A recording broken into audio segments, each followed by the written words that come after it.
Welcome to the Krown Codex. I'm your host, Levi, and this podcast is for young men. Young men who know they're meant for more, but don't necessarily have the right guidance. Each episode, I bring on an expert that's actually put in the hours, done the work, who can help you build wealth, further develop relationships, overall help you become a more stronger, grounded man. There's no fluff or gatekeeping or anything like that. It's just a knowledge that might have cost you hundreds, if not thousands. So if you get any value from this, please show some love, subscribe, drop a comment in below, as these experts are literally coming on here, giving up their time for free. But yeah, without further ado, let's get into it.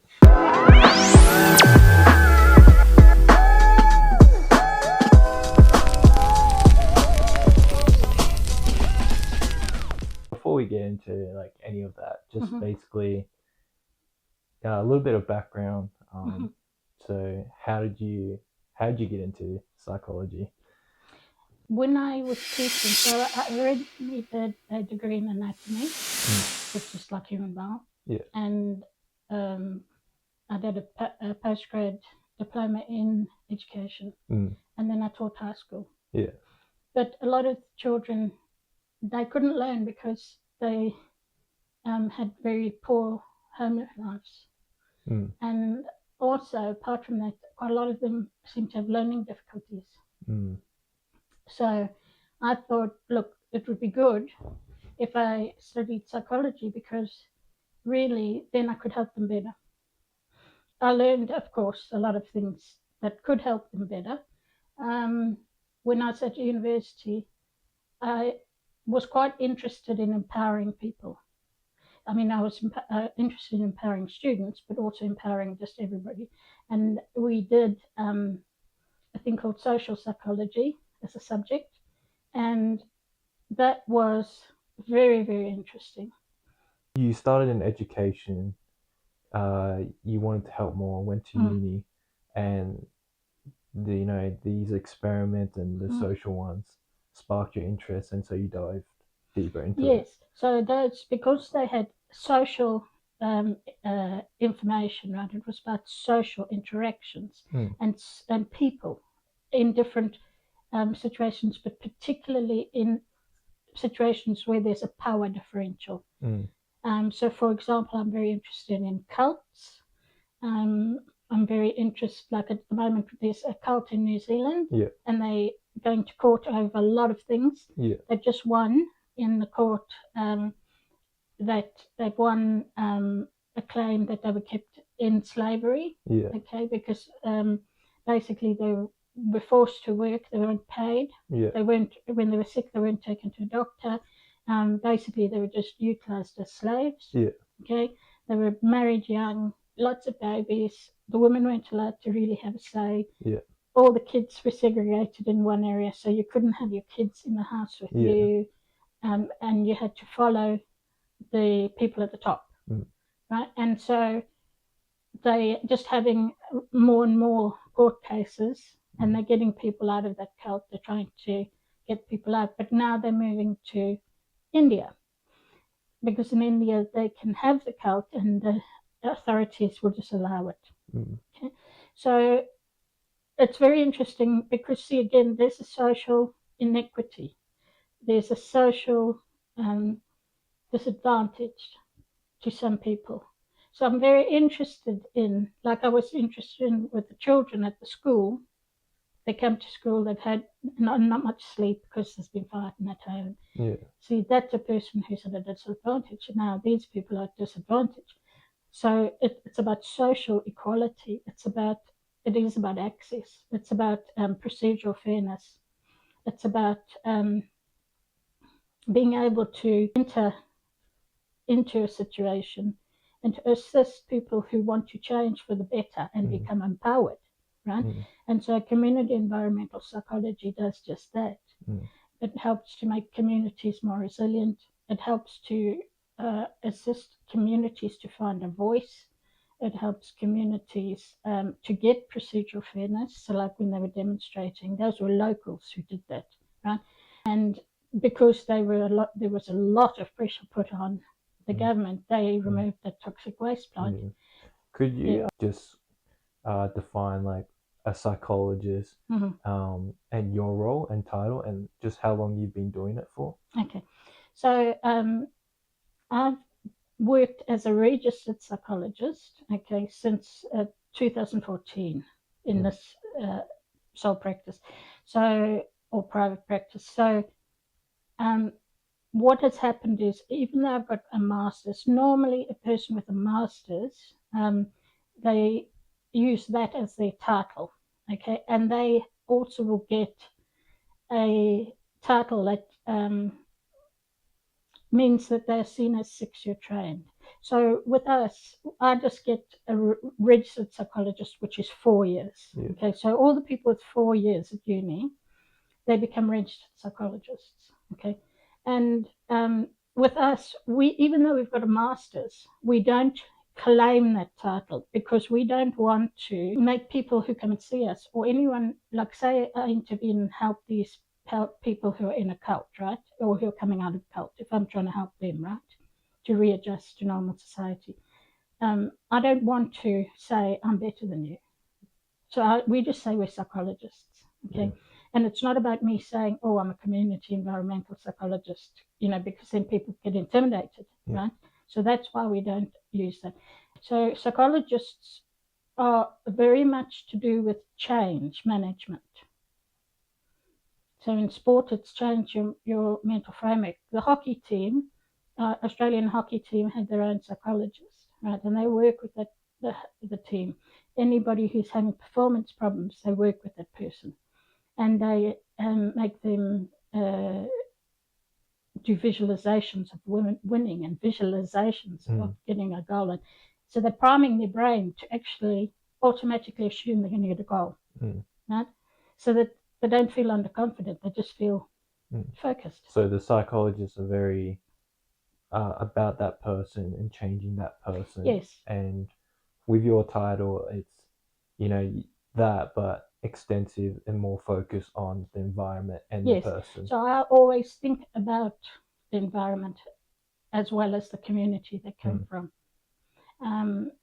And so although I do that, I think that some of the people who refer people to me, they are aware of that.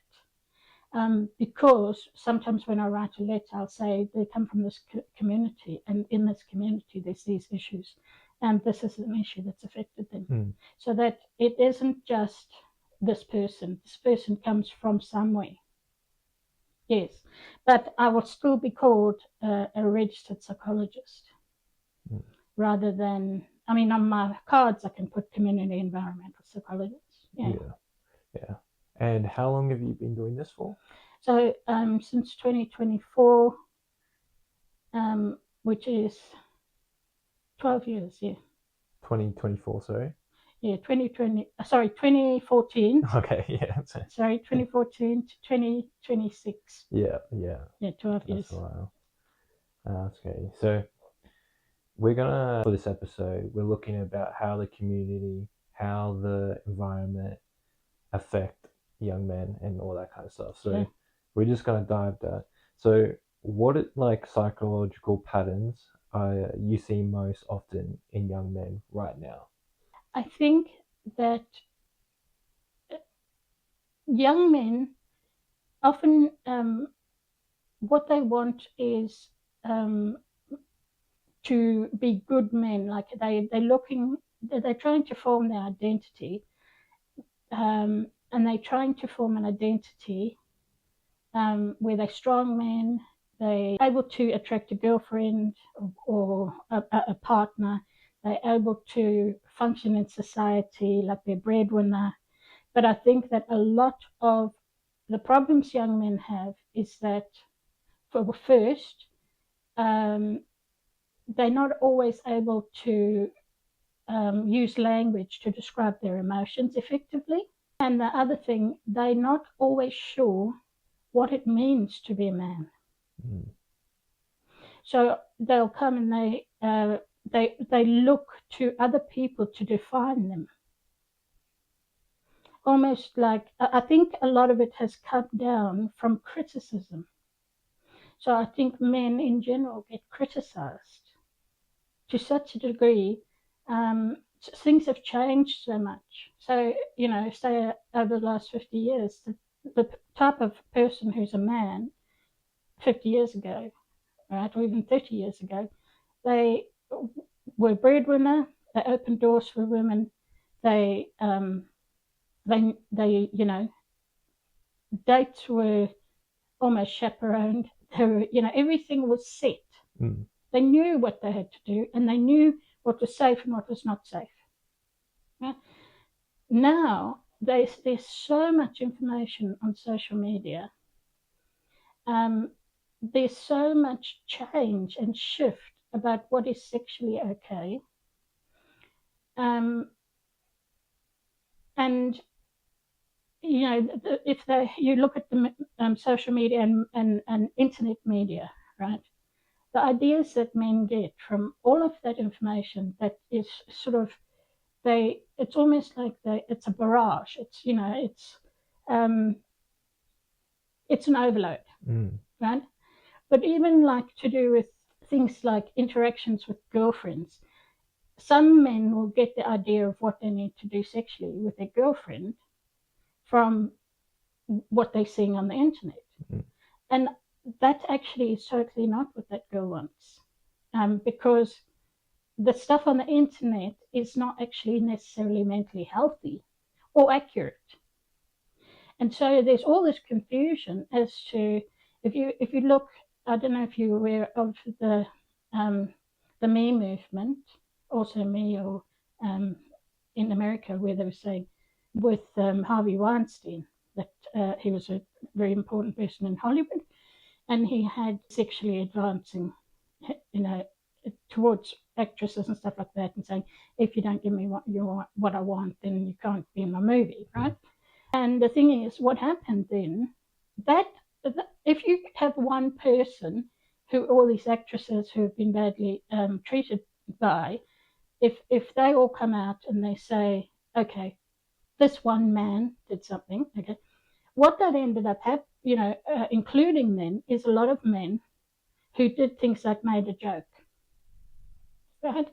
And their whole careers were destroyed because they made a joke. Like, there's an actress, an actor in Australia who was in Rocky Horror Picture Show, and that was a play, right? And I mean, it is a very suggestive play, and it has a lot of suggestive jokes in it. That is what the play is about.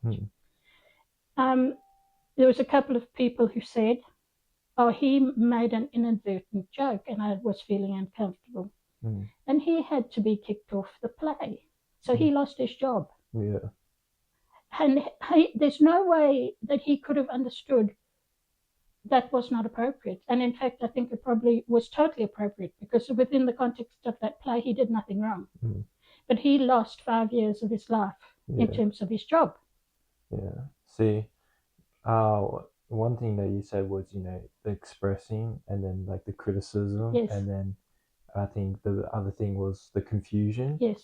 Like, if we don't have those good role models, then we have to outsource, and it gets very confusing. I want to dial back to the expressing, because I feel like that, like, I had this thought, like, I was never really good at English and all that kind of stuff.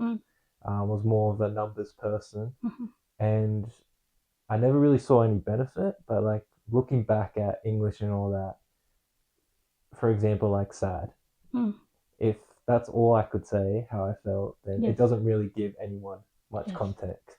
So I feel like being more descriptive in that is being important. But I feel like that's been a big area of struggle. So what's your thoughts on how come, is it just we're taught that way, or it's just like, why is it we struggle more with expressing? So I think part of it has been genetics. So if you look back in history, traditionally men have not, that people didn't want them to be criers, okay? That whole thing that men don't cry, right? Men actually have less tear ducts than women, biologically. Okay. So women tend to pick men who are financially successful, right? And who are kind, and they pick men who basically can support family, like kids, right? Children. But and taller men, but confident men. So if you think about all these factors, right, the people that have been picked previously or preferred by women, right, as partners, are people who are strong and don't cry. They don't show weakness because they protect the family. Okay, so there's been that.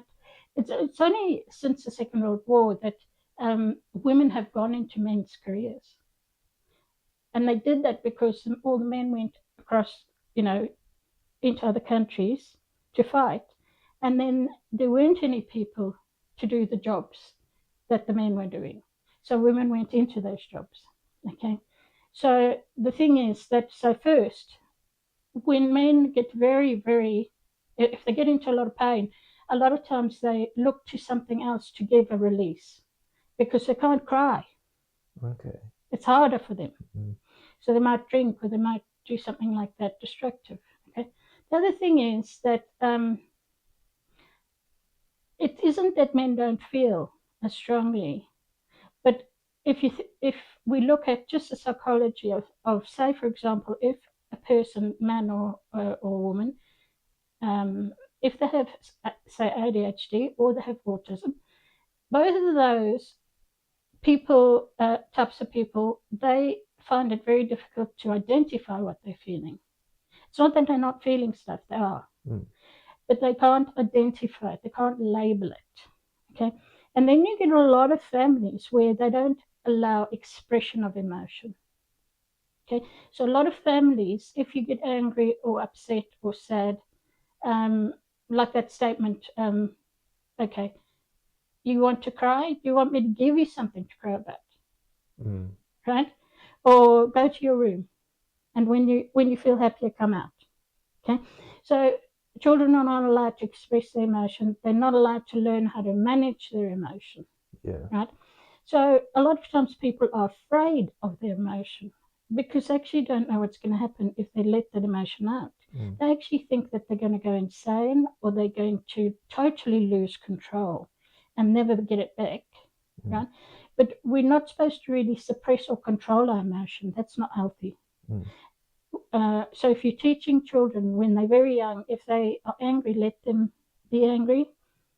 And then after they finish being angry, talk to them about why were you angry. So a big thing is basically the man that, we're genetically not wired to cry because it boosts I guess, your attractiveness. Yeah, on the dating market. On top of that, we haven't really been taught or how to manage or built an understanding. Yes. I guess we don't address this. What would that, like, if a young man never learned this, what would that look like in the future in like relationships or just everyday life? One thing which is very, very obvious, if they haven't learned how to manage their emotions, what their technique is, that's like a defense mechanism, is to suppress. So when a partner, say a woman is going through something, okay, say she has a miscarriage and she wants her partner to be supportive, okay, he shuts down emotionally because he can't let himself feel and then support her, because if he lets himself feel, well, he's got his whole life's worth of feelings that will come up. Yeah. And that can't happen because then he'll be in a total mess, and that's not going to work. So they basically literally shut down. And I get a lot of women come to see me and say and complain, in couples therapy, they complain because they say he isn't emotionally supportive, right? And the women just feel like they're alone.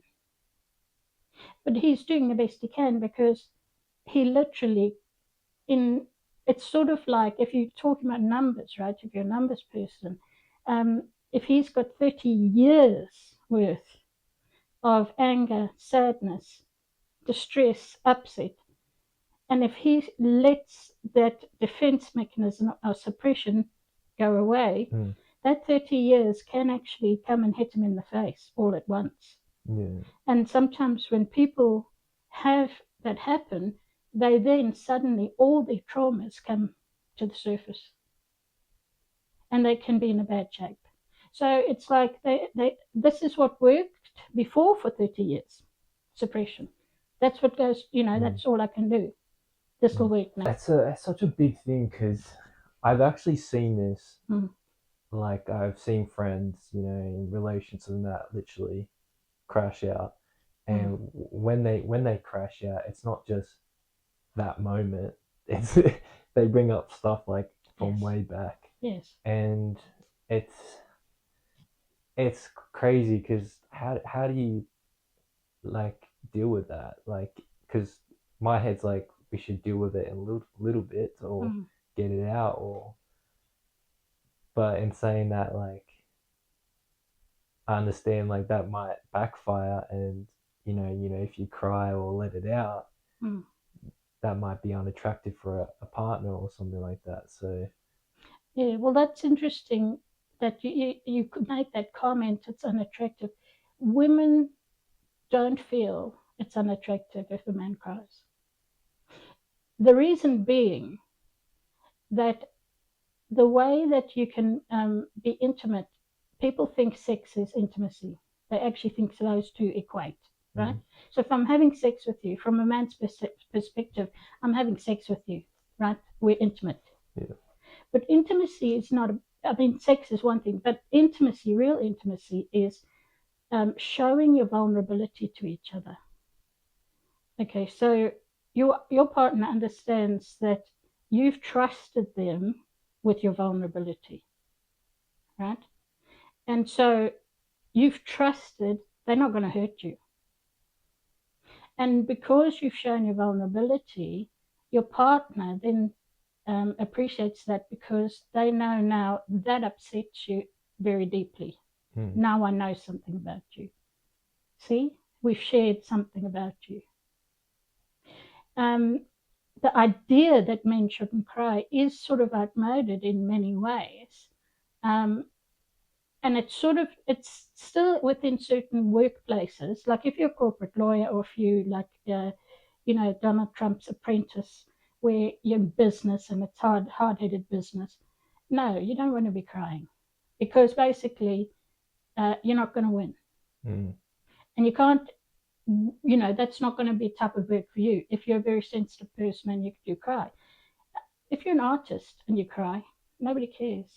I mean, it's not that they don't care about you, but nobody is, going to say, oh, look, he cried. No way. And if it's your partner and you cry, there's no shame in that. So you're saying that there's a time and place? Yes, time and place. And what is a good time and place for a guy? Is it just at home? Is that the only place? Or? Well, see, with people who have been brought up in homes where they're not allowed to just feel their feelings, okay? Because the healthiest is to feel your feelings exactly when they happen, okay?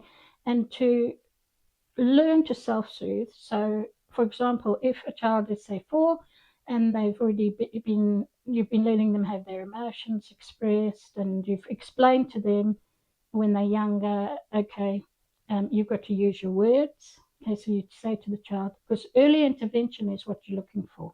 Okay, that's the very, very best. Okay, so you'll say, use your words. Okay, but first of all, finish crying or whatever, and you can give them a hug and say, that's okay, keep crying. When you finish crying, come and talk to me.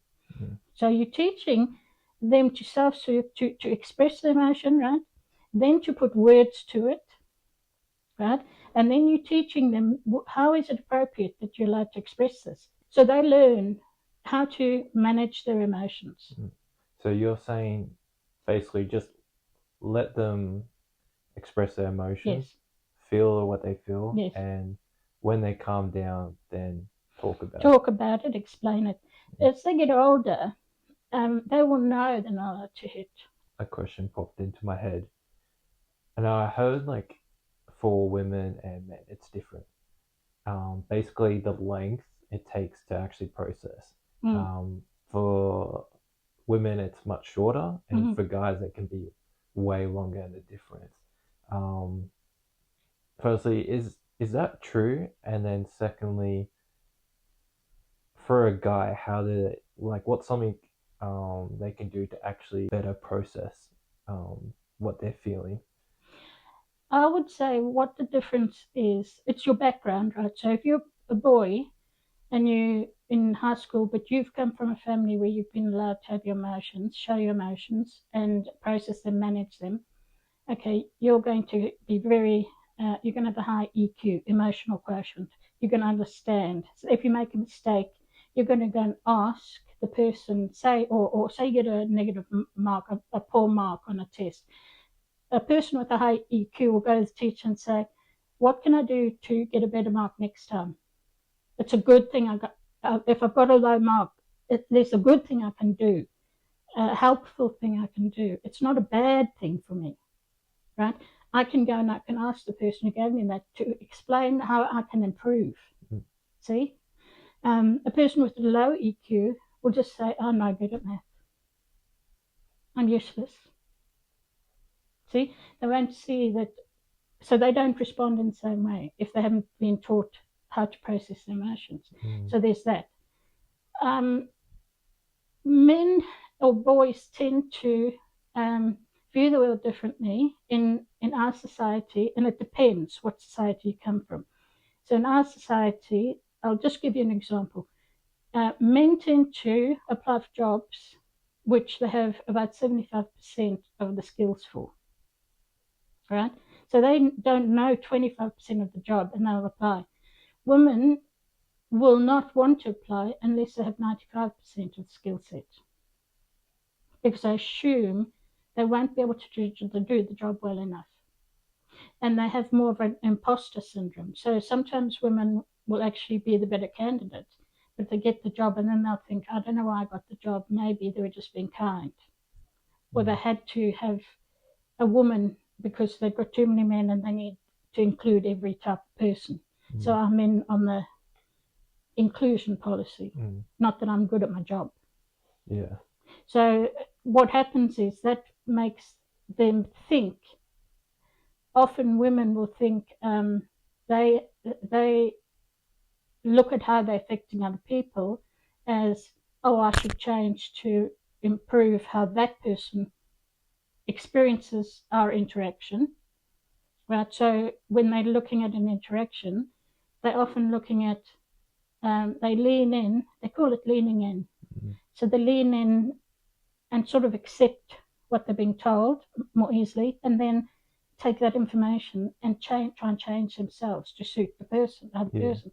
Whereas men tend to do what they want, because it's like boys will be boys. Men, when they're young, they don't interfere with their behaviour, and if they're boisterous, they let them be boisterous, and if they going and playing and shoving and pretend fighting, they let them. But girls, they expect to be sitting down and smiling. So girls, if they're being too boisterous, they'll be saying, stop shouting. Also, if a woman is assertive, right, at her job, they'll say she's aggressive. So it's sort of like women tend to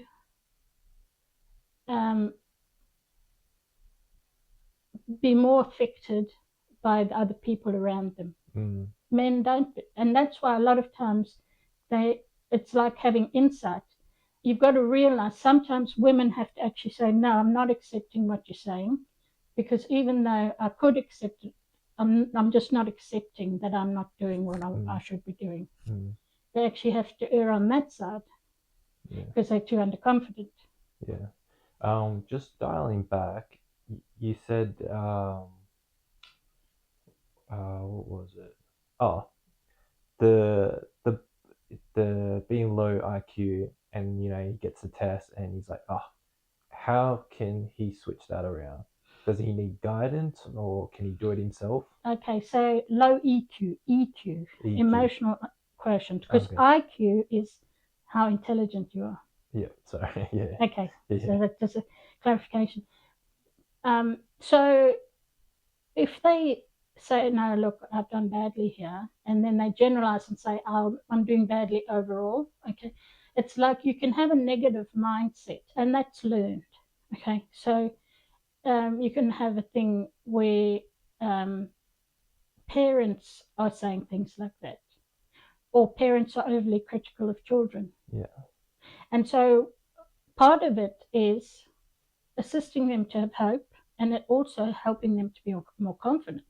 So, if I'd heard a child say that, right, I'd go to that child and to counteract it, and I'd say, no, look, okay, this test you got a poorer mark, than you have before, but we can do some work together, and we can improve your mark. You're not bad at maths. You're not, okay. You may have missed something out that you didn't learn along the way, because maths builds on itself. It's like a triangle. But we can find out where you went wrong, and we can do some work. The whole class can do work on that. Okay, and then that'll help you do better. So are you saying we can be like a influence? Absolutely. To switch them? Okay. Well, just going into the next topic, we're going to talk about like the environment. So how much does a person's environment shape the type of, man that they're going to become? Oh, enormously. Enormously. Yes, enormously. I'll give you an example, and this is a real true example. There's a man who was the head of a psychology department, okay, and in this research he was doing, he was investigating whether all psychopaths. Well, what he was doing is they were doing MRIs of brains of psychopaths, right? And then they were doing MRIs of brains of people in general, okay, groups of people. And as an example, he did MRIs of all his staff, and including him. Now, psychopaths, basically, these little pea-sized things in both sides of your head, okay, sort of in the middle, just right in the middle there, okay, and so they're little pea-sized things. It's called the amygdala, okay, and it regulates emotion. So psychopaths and sociopaths have very shallow emotions, like they don't feel much. And that's one of the reasons they think that, say, sociopaths actually, like become serial killers, some of them, because they feel alive. They feel something when they're doing that, right? Because it's so extreme. And if they're just going around normal life, they don't feel anything much. It was to see that when he did the MRI of all his staff, okay, were there any psychopaths? Now, none of them were sociopaths, looked like sociopaths in their behaviour, or psychopaths. They weren't bashing people, they weren't doing anything.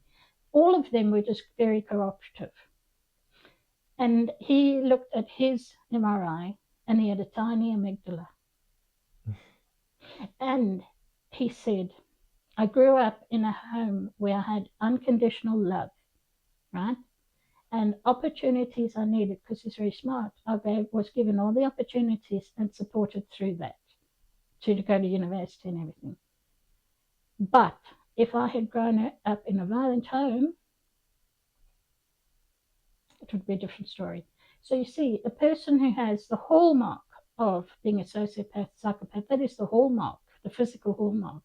Because what happens with people who do end up becoming sociopaths and psychopaths is that they, 98% of time, they actually grow up with physical abuse, sexual abuse, emotional and psychological abuse. And usually it's very severe. And then they are often born with a normal amygdala, but the trauma makes that shrink. So that environment makes them into murderers. Oh. Yeah, so basically that CEO was very small and basically could have gone either way. Yes, yes, definitely. And because of his environment was very positive and all that, Yes. it's put him on the right track. Yes. but it could have gone completely the other way. Absolutely. And the other thing, you see, he was a scientist who basically he didn't have much emotions interfering with his thinking.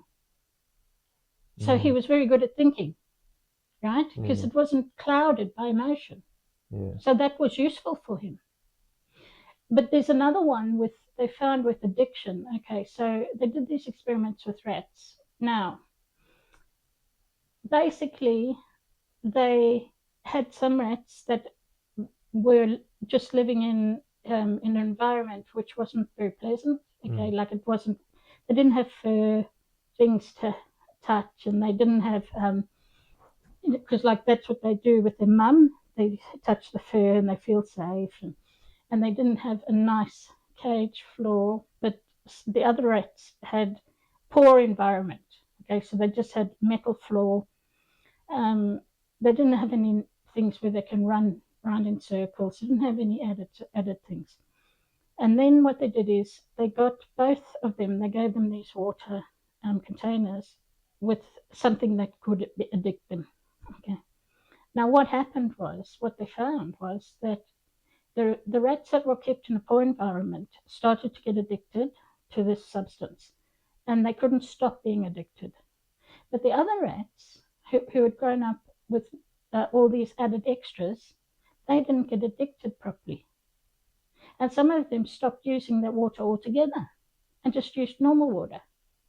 And this is very important because what we see basically with people with addictions, if they've grown up in difficult backgrounds, it is very difficult for them to stop being in that addicted place.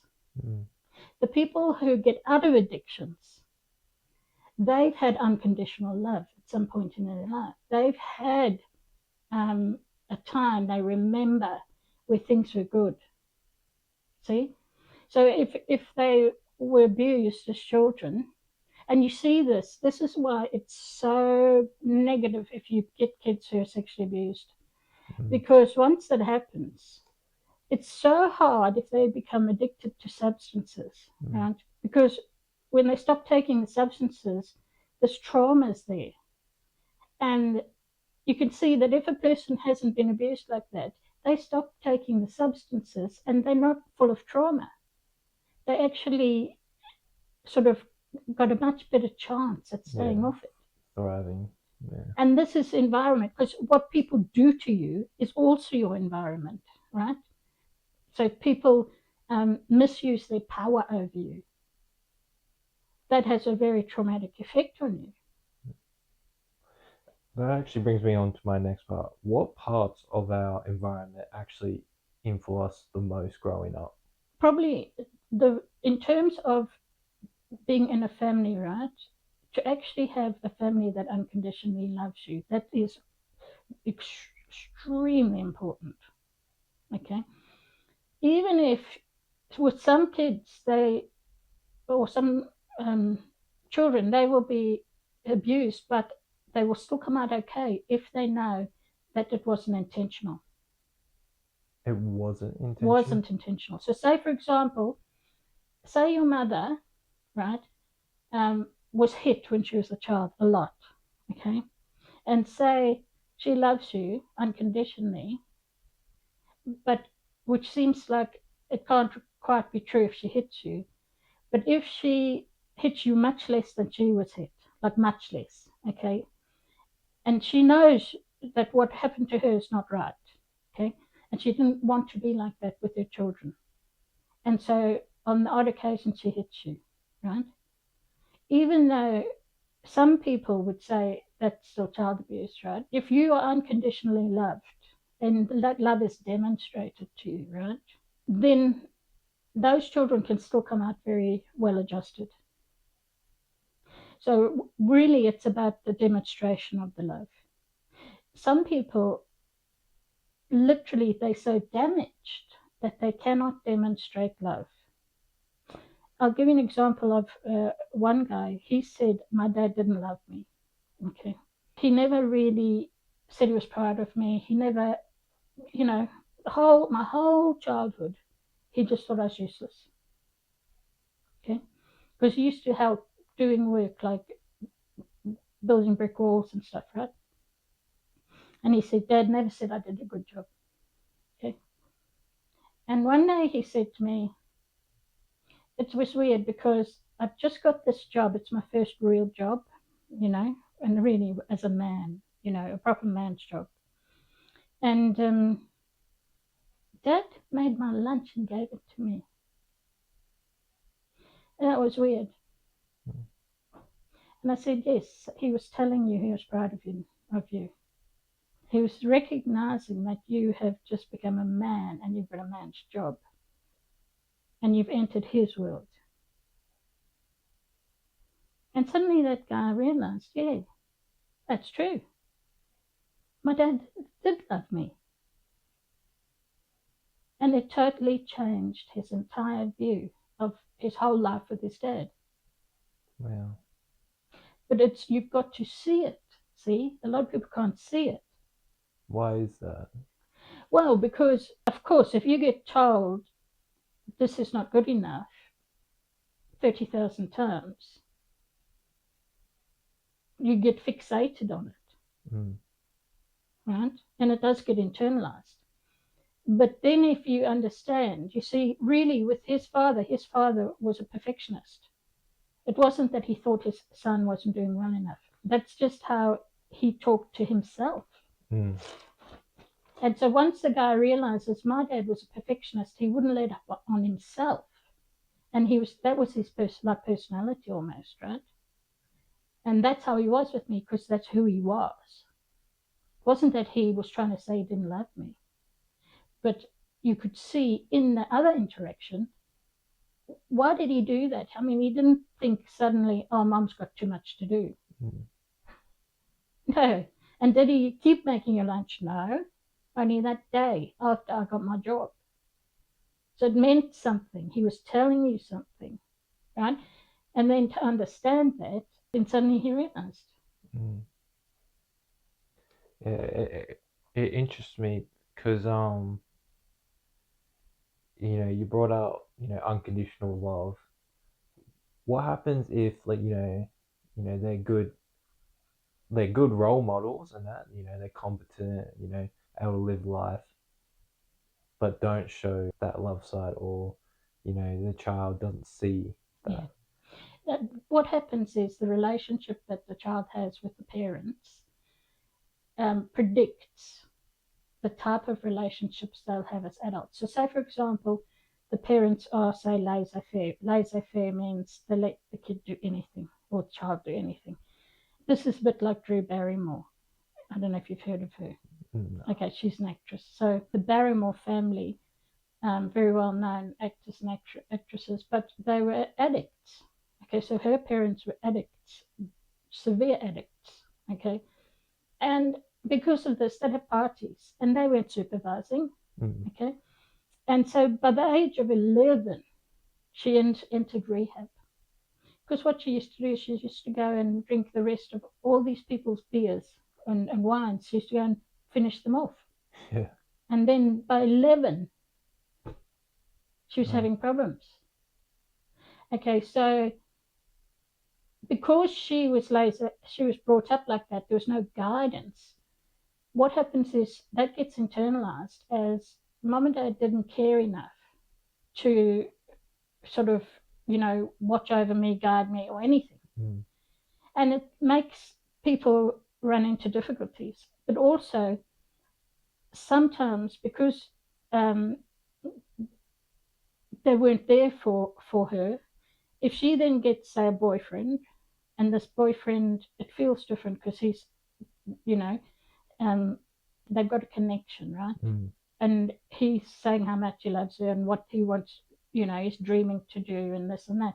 Because he's actually saying, there are these things that are important to me, right? And saying, this is what we should do together. That type of attention they've never had. Yeah. And so if this person doesn't want to see them anymore, the behavior they get is clingy, very, very clingy. And they start sending text messages and saying, come on, aren't you going to come over? Why are you, and they just go at the person, okay? And then it's like it totally disrupts your relationships. It makes you so that you can't have healthy relationships.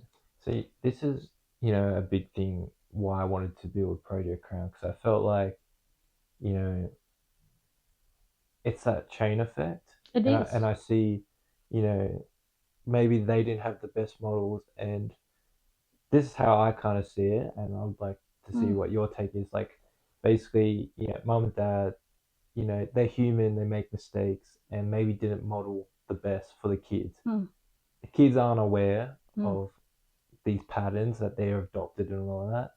Whether they even like don't want to be like them or that kind of stuff, they end up being them because that's their patterns, and so right. that ends up with the same results, and it just creates this domino effect. And if it's positive, then it's really good. But Yes. if it's negative, like I can see it from like generations like, for example, my family, we have this thing that's called like a Franchi thing, Yes. where it's like he likes to argue and all that kind of stuff, and you can kind of see it from generation to generation. And from my business side of stuff and relationships, winning an argument doesn't really pay off. No. So just like looking things at like that, and where did it come from? It comes back from my great grandfather. So it's just like, how do we even tackle this problem?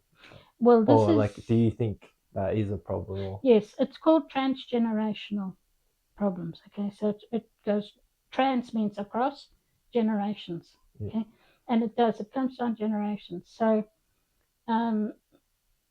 what happens is, and this is one thing, a lot of people are very scared to go to psychologists, and young men, of course, they also have problems sometimes coming to psychologists. They assume it's going to cost an enormous sum, which it doesn't. If you can actually get 10 rebated sessions a year if you've got Medicare, right? So that you only pay a gap fee. And that's in recognition that people need assistance. Okay. And what the assistance is there for is for a sort of helping, say, with trauma, helping with depression, helping with all sorts of things. But as well as that, even things like pain management, right? If you have an injury, so like if you have a sports injury, if you're a young man, you have a sports injury, pain management, a psychologist can help you, right? If you have relationship difficulties, say for example, if you have anger management problems, so if you've grown up in domestic violence, right, psychologists can help. And it isn't something like, oh, hang on, I've got anger management problems, I get too cross and I scream at my partner. That's not a thing that now the psychologists will say you're bad or that it's a bad thing. What they say is, okay, so there's really a conflict problem there. Okay, how do we deal with conflict? How can you say things differently? How can you, like what we do if I get a client like that, then we'll go through. Okay, when things start to bother you, have a house meeting. So teach them to have house meetings every week. They have a house meeting, and then bring up for that week what's bothered you, and that makes a structure so that every week they get a chance to say it. So say they don't let it build up for 4 weeks and then have a big Barney that they can't control their anger in, right? So you teach them. That's teaching them managing of emotions. Okay. just before that, how does one even know? With my example before, it's passed down generations, but there's a point where you know they're not quite aware it's like affecting. Yes. Like, they could be dating, and they're doing this, and then the relationships kept ending, and they're not too sure why. Yes. They can come and they can say, I don't know why. Okay, so are you saying like we should? Yeah, because I'm confused, because it's like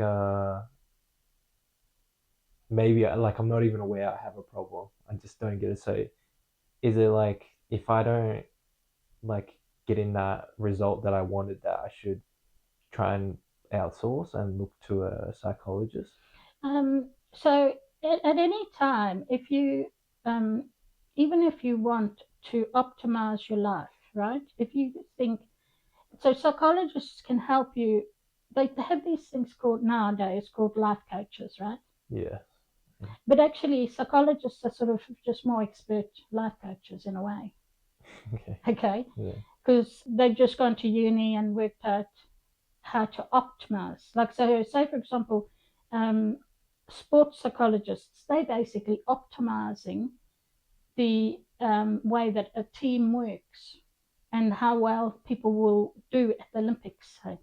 They're optimizing. Also, psychologists help people to change those patterns. So, say for example, every time you go out with your girlfriend or your boyfriend, if you're a young man, if it starts wonderfully at the beginning of the relationship, and then you start to have problems and more fights, and then you just end up with so many fights, and this always happens.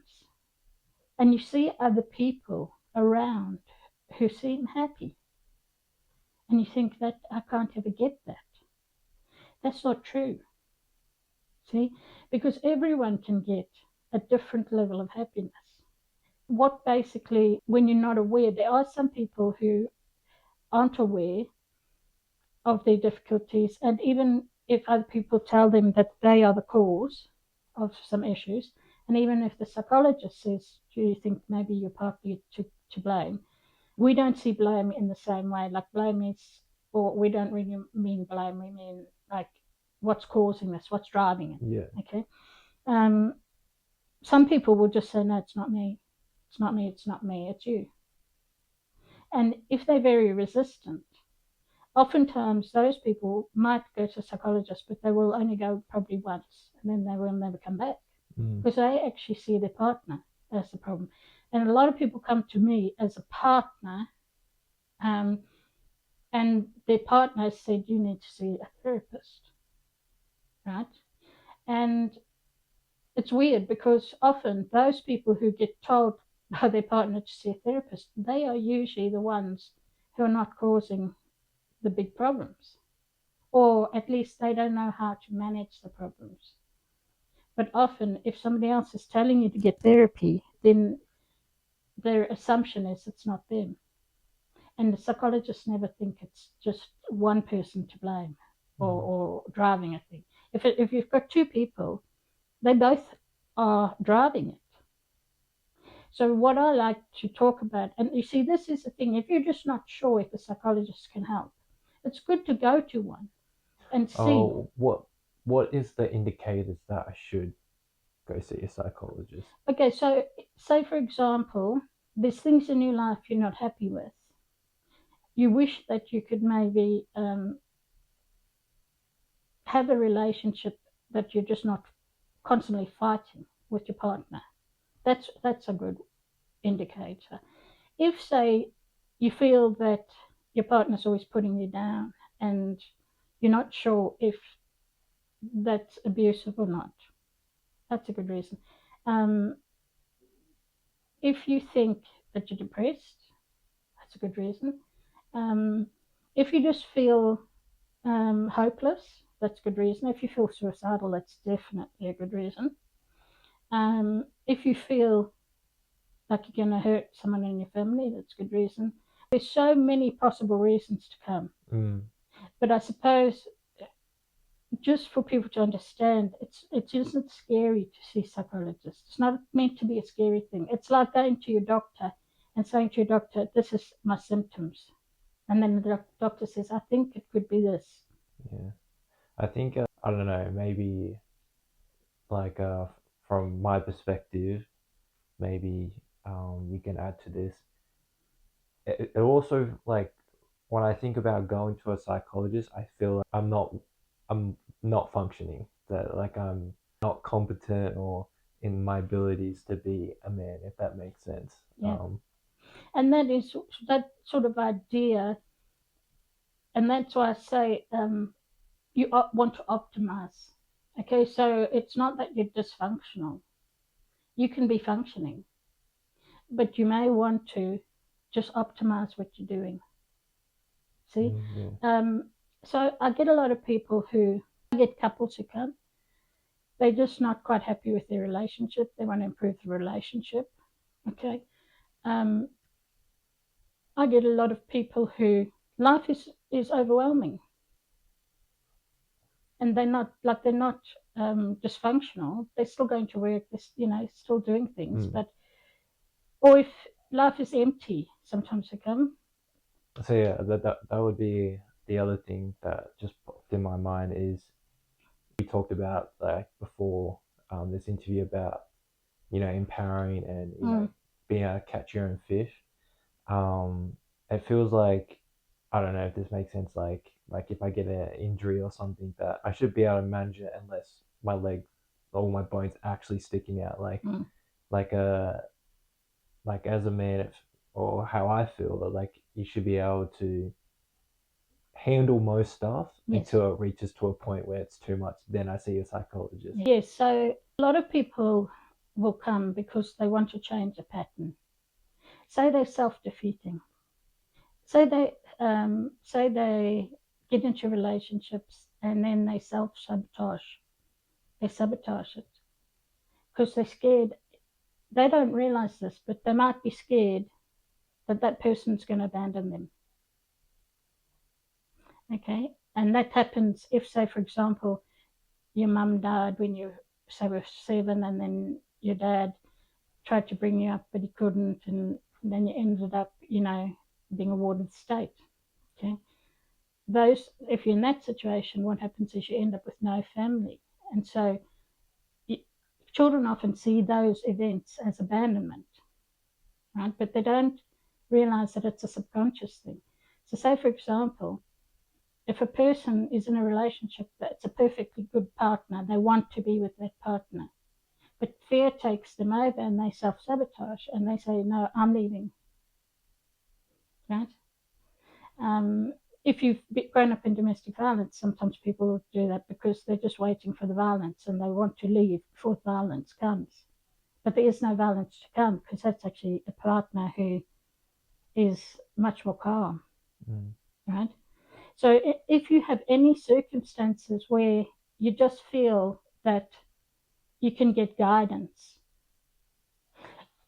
out of all the people that registered psychologists see, like most of them are not people who've ever been in a psychiatric facility. Most of them are not diagnosed schizophrenia or bipolar. Most of them are just people who want to improve their life. So say they have fights with a particular person at work and they want to just be able to work and to detach from that person. Yeah. You can come and get skills. So psychologists give people tools. So it's just a bit different. For some things you do get medication, but for something, say for panic attacks, right? Psychologists will give you tools and then you use those tools and you can manage them. Yeah, I feel like that is a pretty good point. We talked about a little bit, as a person, environment. I want to shift towards more community. Sure.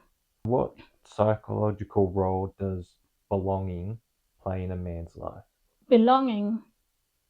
So in community environmental psych, we talk about belonging, but also we're about place. So Place? Yeah, it's called place. Basically, people come from a certain place, right? Okay.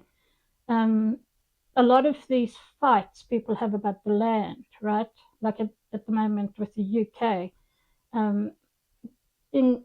people from England compared to migrants, it's like this is our place. So with Indigenous people here in Australia, this is our place, right? So people get very attached to the earth, to the place.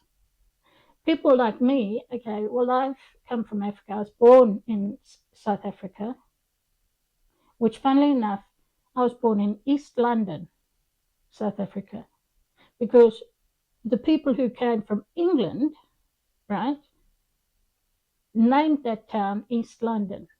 Okay.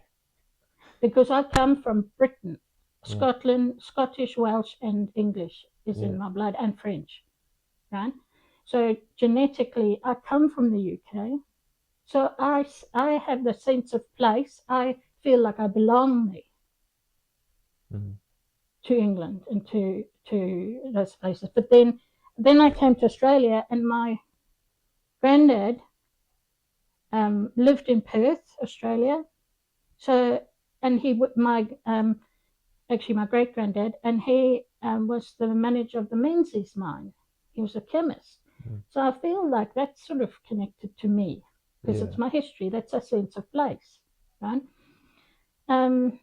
So there's that. But belonging, so for example, say within the Maori culture, you've got a different way that you think of it, because it's sort of like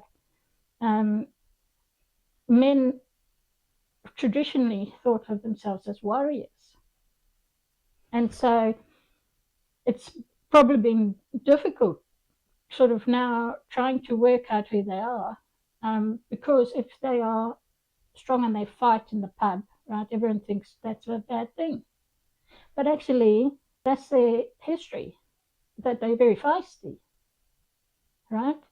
So then at what point, like men, the whole role men have to play now is different. What happens if, like, when a young man doesn't grow up with a strong community or mentors? Well, the one thing, so say for example, what I mentioned about the Maoris, right? There's a video called The Boy, or Boy, I think it's called Boy. It's about a little boy growing up as a Maori. It's like physical prowess, okay, because the warrior tradition, physical prowess, right, is important. Sometimes when they can't find their place in the community, they might go and there's another movie called Whale Rider about a girl who is a whale rider, and traditionally only boys were whale riders, but she rode the whales, and so for her it was hard to find her place because she wasn't. It wasn't like girls can't do that, right? But in that there's an example of an elder teaching this with a stick. Okay, so and he's teaching the boys, and these are boys who are getting into delinquency, and they went there and they learning traditions, and so they're learning the prowess of utilizing the stick, and these were practices that then they were taught, and they could use them in warfare if they wanted to. Okay, and those things are not used in warfare, but the fact that they can do them, like hakas and all this, right, makes them feel that they're connected. So what it means is they feel my Maori people are backing me. I'm not alone. Now, if you grow up without sort of family and community, so say for example in Baltimore in America,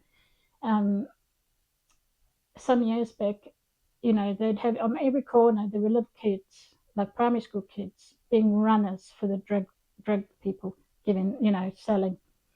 And so they'd be runners. They'd go and they call it re-up, which means they go and they get some drugs and they bring them to the corner for the corner guy to sell. And only little, these kids.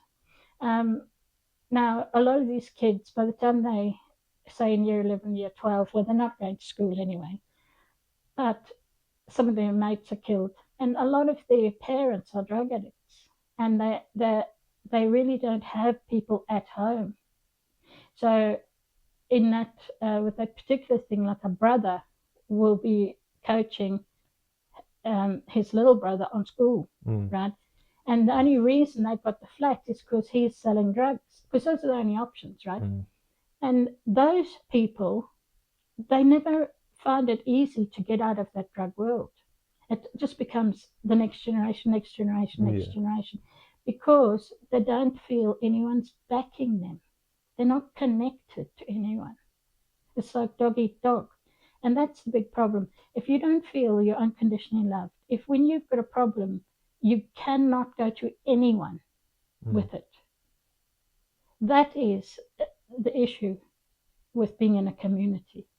And that's why you've got elders Okay, so it's not just parents, you've got elders, and also within Maori culture, if you've got parents, but there's something like, say, if a child's with a mum, but this kid is going off the rails, okay, often they will say, can you go to his auntie? Because there's a man there to be a mentor.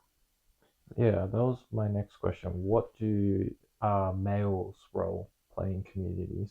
In most communities, there's only two exceptions, okay? So in most communities, males, that you have a patriarchy, which means that men are generally in charge of things, okay? Now, in some, it's a bit different with different cultures. So in the Middle East, right, even though things have changed and women can take contraceptive pill and so they don't have to have children, right? They generally don't work outside the home.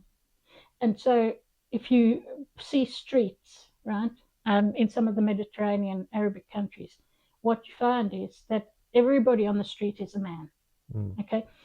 And so they do most of the big business stuff. They do the leadership. They do the political stuff. They do everything there like that. In more Western countries, men still are the leader of countries mostly. Right? So they take those roles. They are usually the CEO of big companies because it's not thought that the men have to look after the kids. If a woman becomes a CEO, if she has kids, then people sort of assume she's going to spend time with the children. And it's highly unusual for that, with that situation. It's highly unusual if it's different. Example is Dolly Parton. She ended up not having kids, but her husband lives in the home and she travels the world and then she goes back home. And Tammy Wynette was a country singer and she used to travel everywhere and her husband brought the kids up. And in fact, Maggie Thatcher, who was Prime Minister of England at one stage, her husband did all the cooking at home and everything. So would you say, I know it differs from culture, but if we were to sum it up, basically protect, provide, and lead would be the role? You would think that now in a family setting, when you come down to a family, right? Yes, protect is right. In countries where men do all that stuff in the public sphere, right? So in some of the Arabic countries like Afghanistan and Pakistan and stuff, women are not in the government as much, and women are not in the judiciary. So in the police and stuff, right? And things like the protection of children, general protection of children is very poor. Because, see, a woman, if she sees that, generally speaking, these kids are being abused, right? Or what each country is different. See, age of marriage and all this sort of stuff. Some 12-year-olds are getting married in Pakistan and in Afghanistan, okay? And they give money to the father and then they take the girl to be a wife. Now, the thing is, in those countries, the men have the say.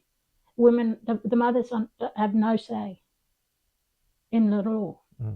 If you look at the West, no woman is going to give a 12-year-old for a few shekels to get married to a 54-year-old. Because in the West, we think differently, but women speak up and they have a say. Like the mother says, you are not taking my 12-year-old to marry a 54-year-old. I don't care if you give me $2,000, I'm not doing it. Because a woman has a maternal instinct. And that's a very protective instinct. And a lot of times in domestic violence, the women leave as soon as their partner hits the child. The first time. They get hit, and they don't leave. As soon as a man hits that child, they leave.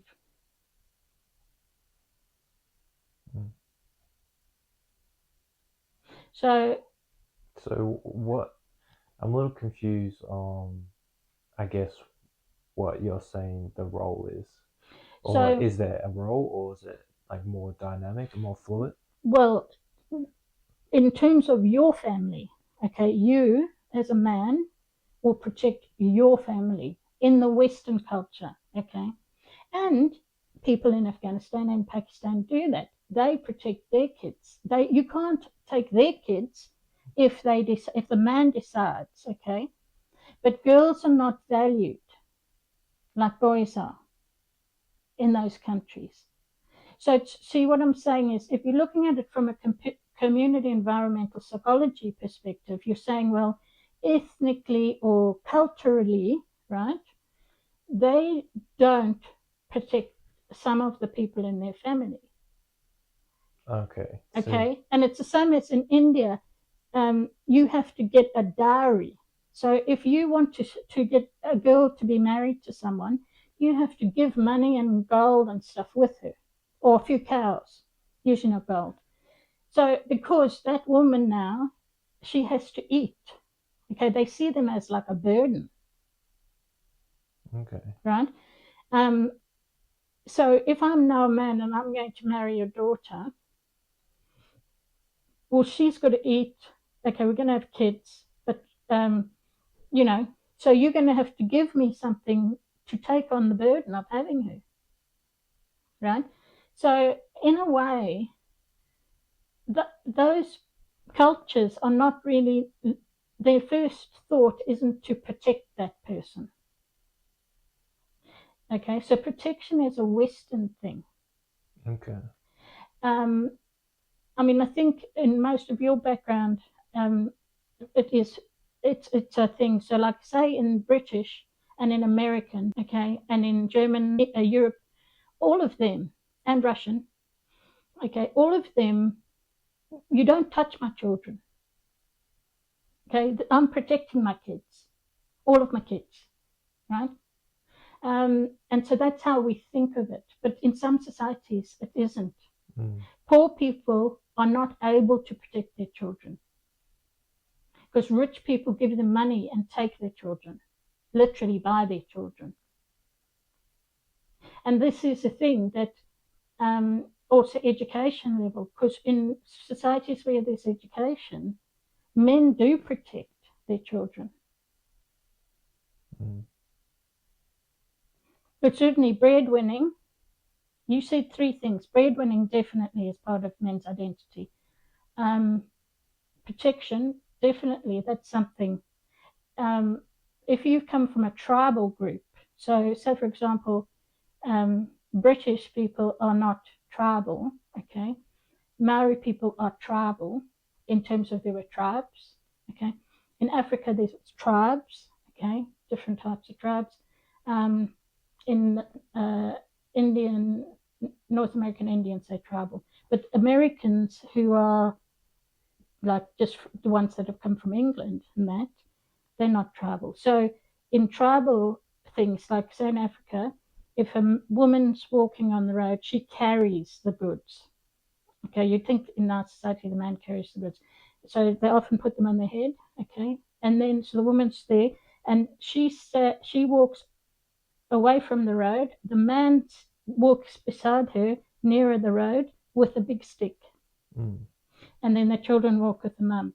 And he is actually in the process of protecting them. That's how they do it today. Okay. But that comes from tribal because the men had to protect the women. Yeah. Okay. Have you seen an example of, someone with the right community completely change the trajectory of their life? Sorry, say that, explain that a bit more. Have you seen where, a young man has, had the community, had the mentors, and that's completely changed the trajectory of his life? Yes. I'll give you an example. Okay, so in Sudan, in Africa, I don't know if you've heard of Sudan, it's now been split into two. But basically, they've had child soldiers there. Okay, they've had a lot of wars. They've got militia, okay, several types of militia. They've got a cult, God's Army, it is a military cult. And what they've done. I think actually there's also another group which is the gingerweed group, which is a militia there.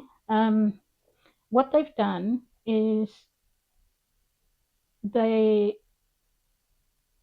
at times, they've gone and they've rounded up girls from school because they don't agree with girls getting educated, okay, and they've got those girls to do work for them, slaves essentially, right?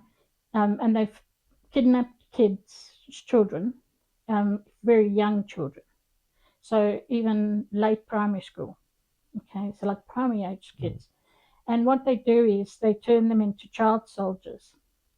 Now, the reason they do that is because children can be indoctrinated more easily. They don't complain, they don't rebel, because they're not even at the age of puberty, they're not at the rebellion age. And they give them these drugs. So, what they do is they put a little cut and they put the drugs there, and the drugs make them fearless. And they don't feel fear. And then they get them to do some horrible crime, a murder or something. And then from that, it hardens them, because what happens is they make them do something that means they can never go home. So with some of them, they will get them to kill their sister or something awful, right? And as you can tell, these children are absolutely traumatized. And a lot of them do escape. But often their families have had to run away from their villages. So we actually resettled some Sudanese in Australia. Some have come here, and because they're in refugee camps, because they just ran away from the militia. Okay. Now the thing is, there's a man who's come to Australia, and he was a child soldier. So what they've done when they've been able to get these child soldiers and sort of help rehabilitate them, they've put them into these. They like camp environments in Sudan and that, or next door countries, and they've let them live there and play in the water and play football. And these are things they've not done because they were not allowed to do these things.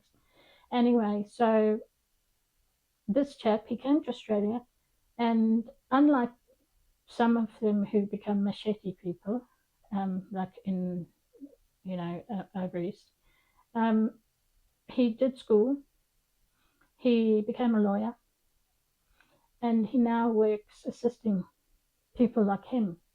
And he's written a book. And so what has happened is the people who got him away from the militia and loved him, right, gave him love and gave him opportunity, right, he's taken that and he's made a good life. But if he wasn't given that opportunity, if he wasn't brought here where it's peaceful, right, he wouldn't have had that opportunity. He was mentored by man or men. In those camps, they get men to talk to them. And like in the ones that he was in the camp he was in, could have been all boys. Okay, so that because there's issues with militia, they keep the boys and the girls separate.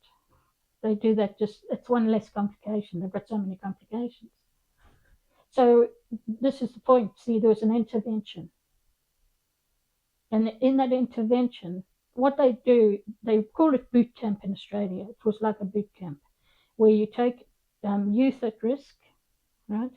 And you take them onto a camp where they've got mentors. And they do things like a hike up a hill. And they teach them, look, they're in the middle of the hike, and they say, look, this is really hard. And they say, I can't get to the top. And they say, no, you can. And guess what? We'll do it together. When they get to the top of the hill, and that's an achievement. And they teach them, like it's an allegory, it's a comparison. Yeah. But they teach them, yeah. Yeah. No, that's crazy. Do you know his name? Oh. I don't know his name just off the bat, but if you looked up Sudanese lawyer in Australia, you would probably get him. So basically, we're talking about more modern society and the pressures, and then a little bit of masculinity, and that's all. So one of my big questions was, how has like the modern world changed the environment for young men? Well, I think that in this environment now, what happens is men get multiple different signals from multiple different places about what a man is. Like some men want you to open the door. Some women want you to open the door for them. Some women want you to be able to cry. Some people don't want you to cry. You know, it's hard to know what exactly I'm aiming for. Also, there's pitfalls. Basically, one of the things that's problematic is that all children are mollycoddled too much. Children are not taught resilience. So if something happens that's hard to take, the child is, mad big fuss of and all this. But in fact, that doesn't teach you resilience. You need resilience. So you're saying the environment has changed so much that I guess we're comfort too much?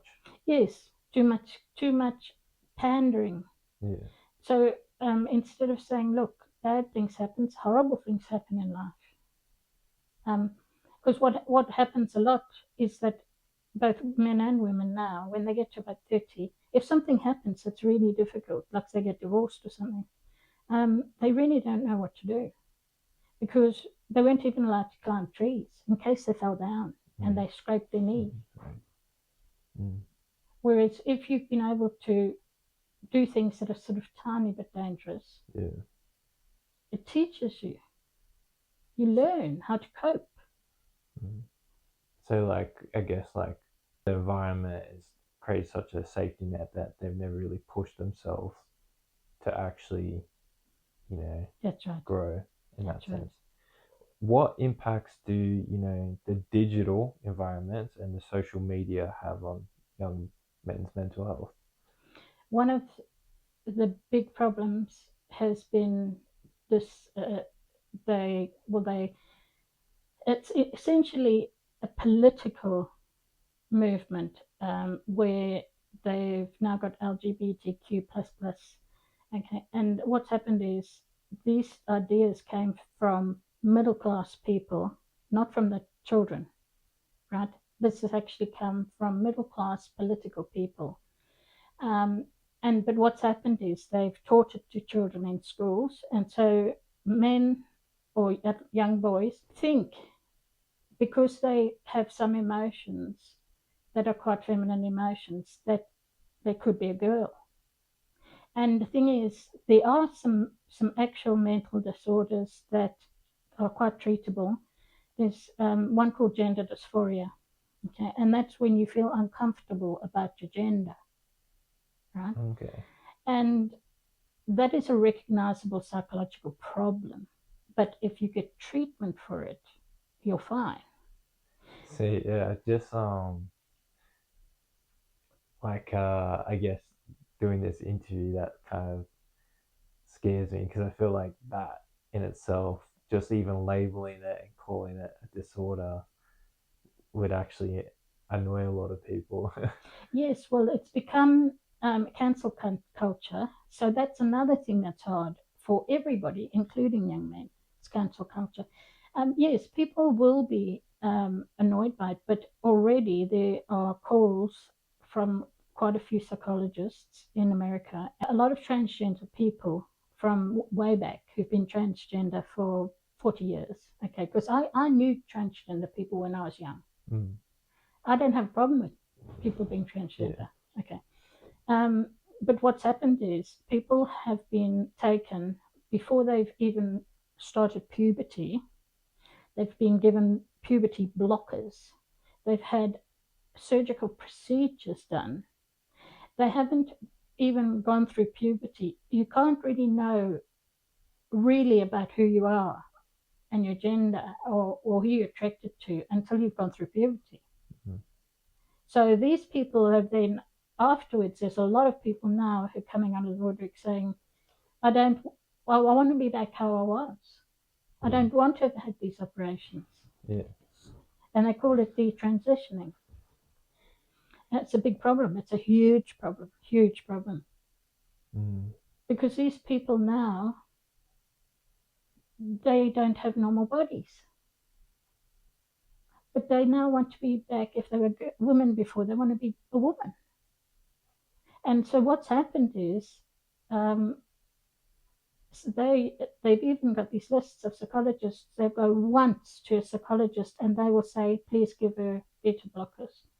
So they haven't learned about that person. They haven't learned whether, for example, I'll give you an example. Sometimes people are sexually abused, right? And because they are, say if they're a girl, they don't really want to be a girl because they see being a girl, that was the problem.